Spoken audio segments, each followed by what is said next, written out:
Saat ini hanya 4,1% rumah sakit yang telah memiliki fasilitas pengelolaan limbah medis COVID-19.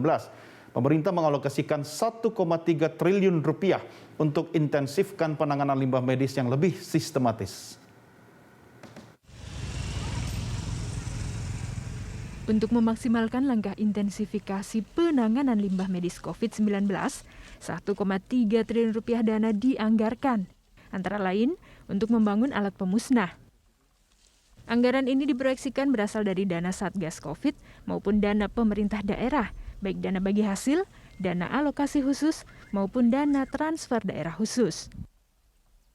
Menteri Lingkungan Hidup dan Kehutanan Siti Nurbaya meminta agar pemerintah daerah lebih serius dalam penanganan limbah medis beracun dan berbahaya.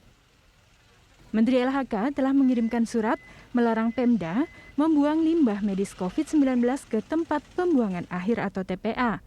Tapi yang jelas saya sudah menulis surat kepada pemerintah daerah pada bulan Maret ketika kita mulai ada vaksinasi, kemudian mulai isoman itu, kita menegaskan bahwa limbah medis COVID tidak boleh dibuang ke TPA. Itu kalau dibuang ke TPA berarti bisa kena sanksi gitulah kira-kira. Kasus ditemukannya sampah dan limbah medis COVID-19 terjadi di berbagai daerah.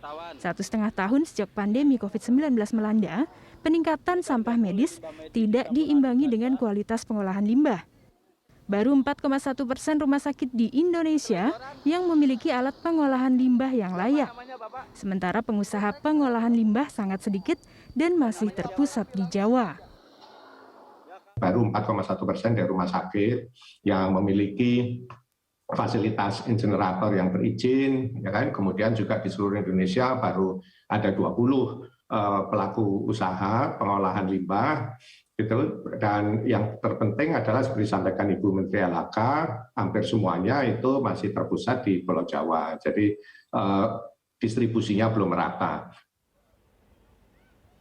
Badan Riset dan Inovasi Nasional telah mengusulkan teknologi daur ulang limbah medis yang berpotensi memunculkan nilai tambah.